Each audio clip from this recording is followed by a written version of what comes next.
존재감을 쭉쭉 높여가는 기업 이야기, 업되는 기업 시간입니다. 하수정 경제뉴스 큐레이터 모셨습니다. 어서 오세요. 네, 안녕하세요. 지난 시간에 중국의 팜마트 살펴봤는데 오늘은 또 어떤 기업인가요? 네, 오늘은 일본으로 갑니다. 네. 힌트를 하나하나 드릴게요. 이 기업은요, 창립 이후에 30년 넘게 단 한 번도 마이너스 성장을 한 적이 없어요. 와. 유통업체인데요. 요즘 일본 여행에서는 필수 방문지로 꼽힙니다. 마지막 힌트 들어갈게요. 예. 돈돈돈 돈키 좀 눈치채셨나요? 유명한 노래죠. 매장에 가면 네. 항상 들리는 노래잖아요. 네, 바로 돈키호테입니다. 예. 요즘에 일본 할인점 돈키호테에 관한 컨텐츠가 굉장히 인기가 많아요. 예. 꼭 사야 할 아이템 뭐 이런 내용들이 많은데 근데 좀 그걸 기대하고 들어오신 분들께는 죄송하지만 그건 다른 리뷰 전문가들 영상을 봐주시고 이번 시간에는 돈키호테를 운영하는 지주회사 펜퍼시픽 인터내셔널 홀딩스는 어떤 기업인지 그리고 창업자 야스다 다카오 회장은 어떻게 성공 신화를 만들었는지 이런 이야기를 나눠보려고 합니다. 네.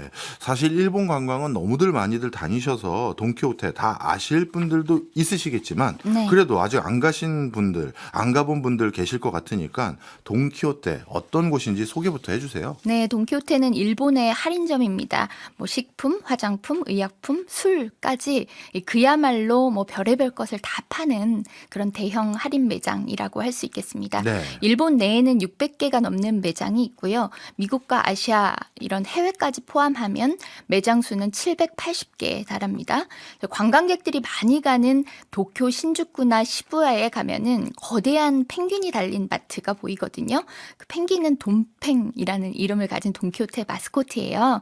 그게 달린 그 매장이 바로 돈키호테 매장입니다. 네. 예, 돈키호테를 운영하는 회사는 펜퍼시픽 인터내셔널 홀딩스, 줄여서 PPIH라고 부릅니다.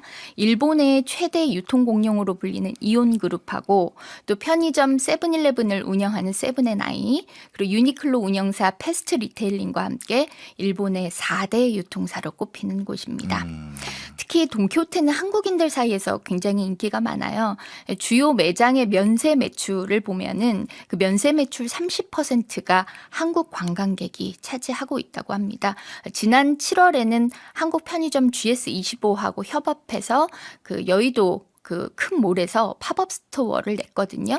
하루 1,200명 받기로 한 게 아침에 조기 마감이 돼서 완전히 뭐 북새통을 이루기도 했어요. 예. 예, 이달 초에는 해외 매장명으로 쓰는 돈돈 돈키 상표를 국내에 출원하기도 했습니다. 그래서 돈키호테가 팝업 스토어를 내고 상표 출원까지 하는 걸로 봐서는 네. 한국에 진출할 준비를 하고 있다. 이런 예상이 나오고 있습니다. 아, 진짜 그럴 것 같아요. 한국인들이 일본 가면 꼭 들려야 되는 명소 아닌 명소가 돼버렸으니 네. 그럴 바에는 우리도 한국에 아예 매장을 내자 이 생각 충분히 할 것 같은데 네. 그리고 또 한 가지 신기한 게요.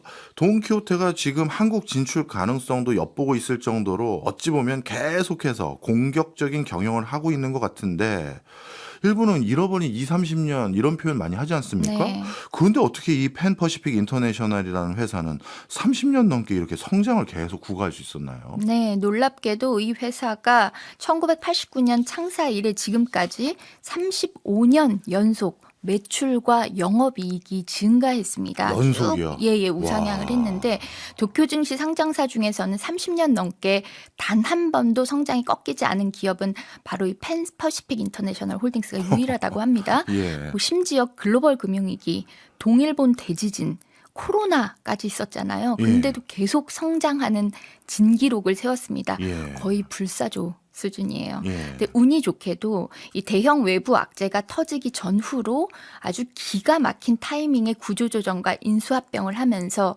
위기를 기회로 만들었는데요.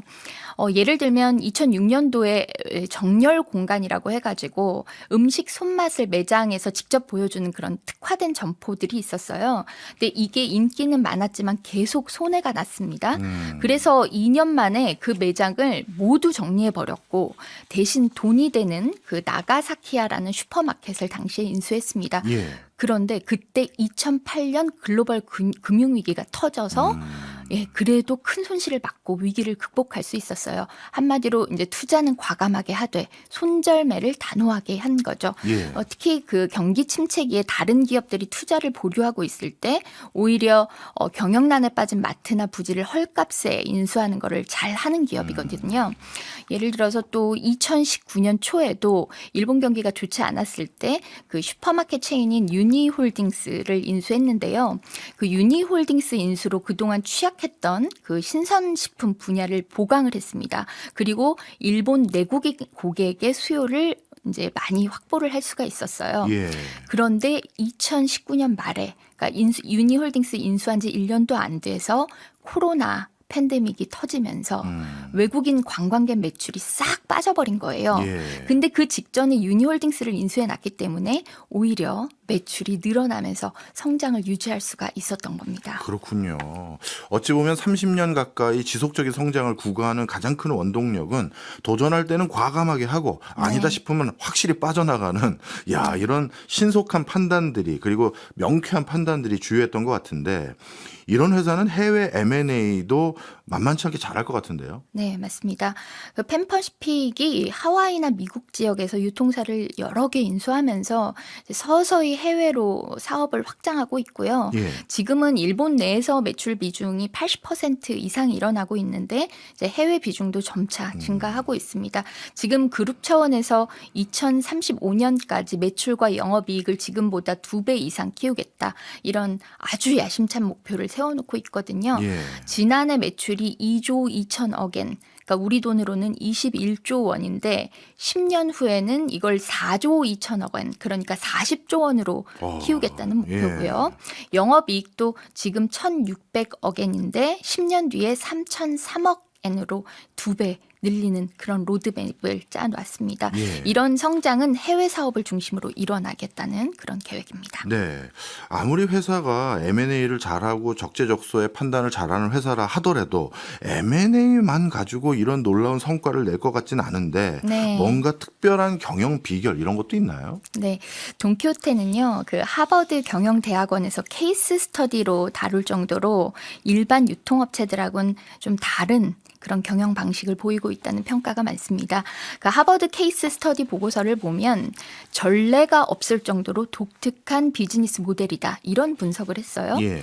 전 세계적으로 그 온라인 시장이 커지다 보니까 그 오프라인 유통업체들 대부분 좀 어려움을 겪고 있잖아요. 그런데 오프라인 중심인 돈키호테는 도대체 어떻게 성장세를 이어나갈 수 있냐라는 거죠. 근데 돈키호테의 차별점으로 우선 재미를 추구한다는 점이 꼽히고 있는데요. 네. 하버드 보고서에도 재미야말로 오프라인 매장이 온라인 쇼핑과 차별화할 수 있는 가장 강력한 무기다. 이런 분석을 했습니다. 네. 돈키호테 매장에 교수님 가보셨죠? 그럼요. 네, 거기 가보면 사실 좀 정신은 없어요. 정신이 저는- 없는 게 아니라 네. 원래 매장은 잘 되어 있는데 제가 정신이 없는 것 같기도 하고 네. 워낙 볼 게 많아서. 네, 예. 저도 뭐 나이가 들어서 그런지 막 노래 계속 무한반복 나오고 물건은 빽빽히 들어차 있고 그런데 이제 젊은 친구들은 굉장히 좋아하죠. 좋아하더라고요. 예. 근데 이 매장은 들어가는 건 자유인데 나오는 게 쉽지가 않아요. 이제 매장에 무수히 많은 물건들이 빼곡하게 쌓여 있고 입구하고 출구가 다른데 또 미로같이 동선이 막 복잡합니다. 네. 그리고 상품마다 손글씨 광고도 막 덕지덕지 붙어 있고 이게 압축 진열 방식이라고 해서 다 의도된 전략입니다. 고객들이 이제 마치 보물찾기 하듯이 물건을 발견하는 재미를 느끼게 하는 위한 전략이라고 합니다. 예. 그리고 엉뚱하고 독특한 물건들도 꽤 많아요. 맞아요. 뭐 엉덩이 전용 비누 그리고 표고버섯인 줄 알았는데 먹어봤더니 과자 뭐 이런 것들이 관광객들에게는 재밌는 쇼핑거리가 되고 있습니다. 이제 좀 이해가 되네요. 저는 다른 마트에 비해서 뭔가 진열이 좀 깔끔하지 않은 것 같고 네. 뭐 동선도 좀 복잡하길래 워낙 많은 물건들 그리고 갑자기 쏟아진 신제품도 넣다 보니까 이게 어쩔 수 없이 뒤죽박죽이 돼서 그런가 보다 했는데 그게 아니라 아주 의도된 전략이었었군요. 맞습니다. 네. 그러면 일반적으로 유통업체들은 제품을 어떻게 조달하느냐가 중요할 텐데 돈키호테는 이 과정에서도 뭔가 차별점이 있습니까? 네, 있습니다. 돈키호테의 제품 조달 방식을 이해하려면 일본 유통업계의 관행을 먼저 살펴볼 필요가 있는데요. 일본에서는 3분의 1 룰이라는 상거래 관행이 있었습니다. 유통기한이 만약 6개월인 상품이라면 3분의 1이 되는 기간, 그러니까 2개월만 남겨도 진열대에서 내리고 도매상에 반품하는 그런 관행이에요. 식품일수록 더 그게 엄격하게 지켜졌고요. 예. 근데 돈키호테는 일본 유통업계의 3분의 1 룰을 활용했습니다. 그래서 유통기한이 남아있지만 관행 때문에 반품된 그런 상품을 도매상한테 이제 싸게 사들여가지고 이거를 저렴한 미끼 상품으로 매장에 내놓는 겁니다. 네. 그래서 아직 충분히 먹을 수 있는 식품인데 그냥 버리게 되느니 우리가 싸게 팔겠다. 이런 게 돈키호테의 전략이었습니다. 그런데 이제 최근에 일본 대형 슈퍼마켓들이 3분의 1 룰을 2분의 1 룰로 좀 바꾸고 있는 그런 예. 관행이 좀 변화하고 있거든요. 그래서 유통기한 6개월짜리면 2개월이 아니라 3개월 지나면 반품하는 것으로 좀 룰을 완화하고 있는 겁니다. 그것 때문에 앞으로는 좀 돈키호테가 확보할 수 있는 저가의 반품 물량이 줄어들 것으로 예상이 됩니다. 그렇겠네요. 예, 이에 대비해서 돈키호테는 최근에 자체 브랜드 PB 상품을 엄청나게 개발하고 있거든요. 그래서 PB 상품으로 가격 경쟁력을 유지하겠다. 이런 계획입니다. 네. 근데 제가 알기로요. 한국 사람들이 워낙 일본 돈키호테 좋아한다는 소리를 듣고 네. 우리나라 유통사 중에 하나도 한국판 돈키호테 뭐 이런 거 만들어 보겠다라고 했던 회사 있었던 것 같은데. 맞습니다. 2018년에 이마트가 삐에로 쇼핑이라는 잡화점을 만든 적이 있어요. 예. 정용진 신세계 회장 당시 부회장이 주도했던 프로젝트인데요.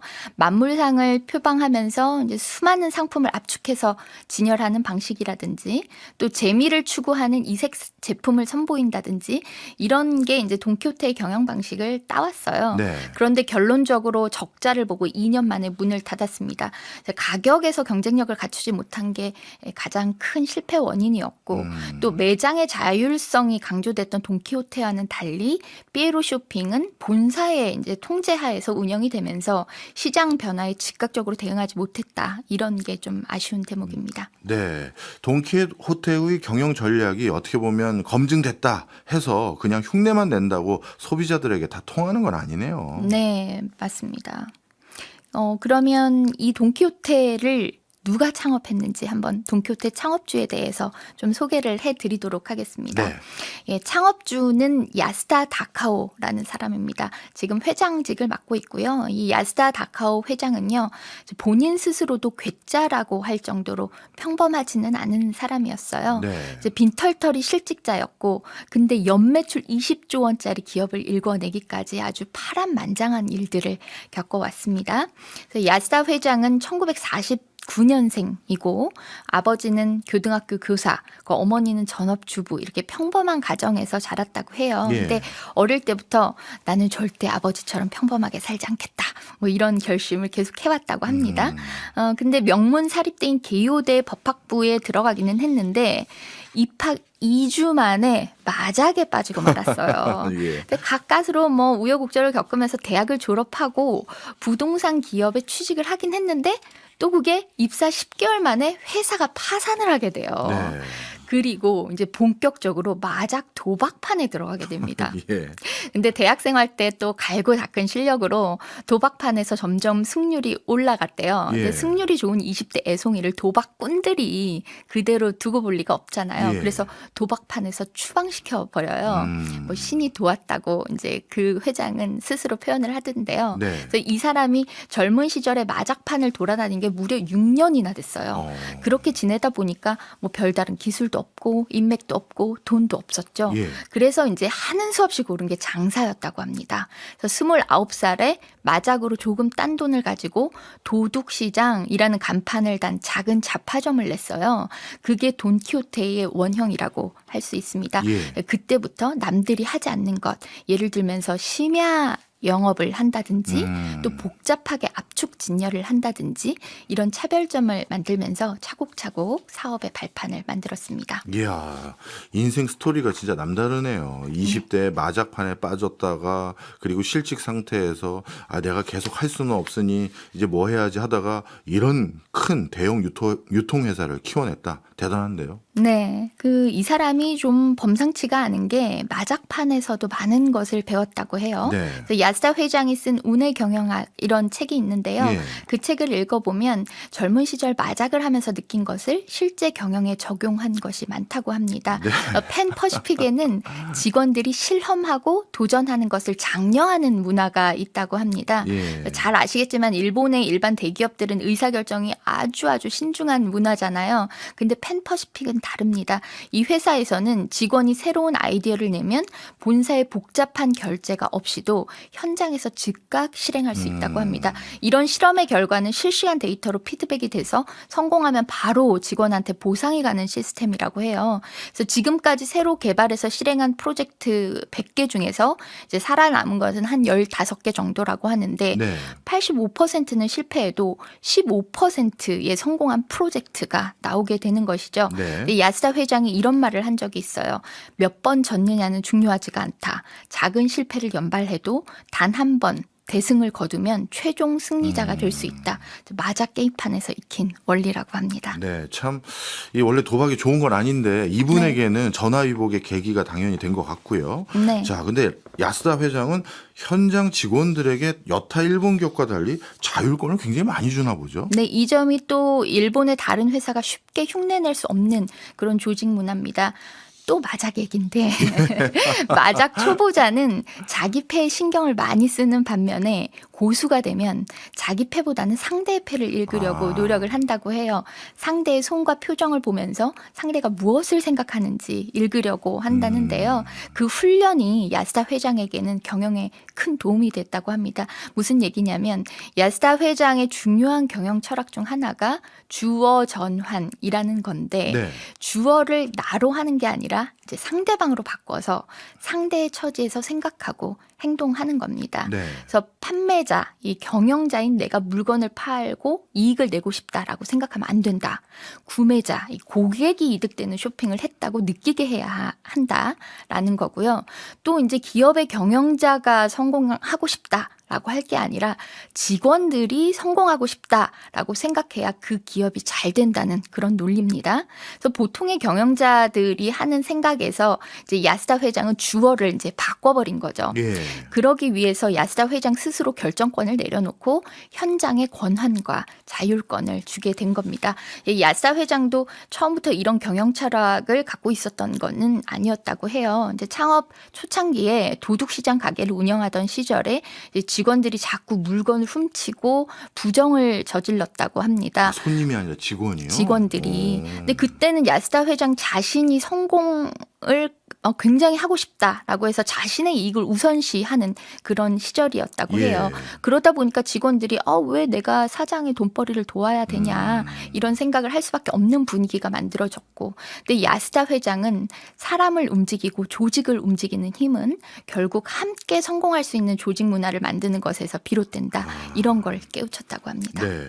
이 야스다 회장이 브랜드명을 돈키호테라고 정한 이유 혹시 알 수 있을까요? 네, 그 스페인 고전 소설 돈키호테에서 이 주인공이 엉뚱하게 이제 남들과 다른 생각을 하면서 권위와 관습에 도전하는 그런 이상을 추구하는 인물이잖아요. 예, 그렇죠. 예, 야스다 회장은 상식을 뒤집고 새로운 업태를 만들겠다 그런 꿈을 꾼 사람입니다. 그래서 그 스스로 돈키호테처럼 주제 넘는 목표를 향해 돌진해왔다 이렇게 말하기도 했어요.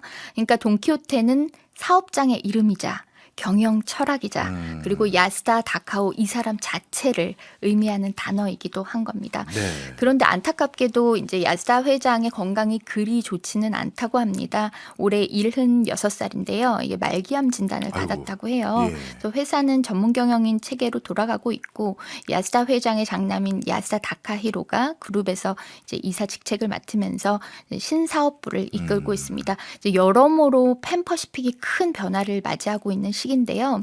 어떤 새로운 실험이 벌어질지 또 과연 35년 무패 성장은 이어질 수 있을지 지켜볼 만할 것 같고요. 예. 또 일본에 놀러 가시는 분들은 지인들에게 펜퍼시픽하고 야스다 회장의 이야기를 해주면 더 재밌는 여행이 될 거라고 생각이 듭니다. 아, 진짜 그렇겠네요. 알겠습니다. 오늘 지혜도 많이 얻은 것 같고 또 흥미로운 이야기 소스도 얻은 것 같습니다. 지금까지 하수정 경제뉴스 큐레이터였습니다. 고맙습니다. 고맙습니다.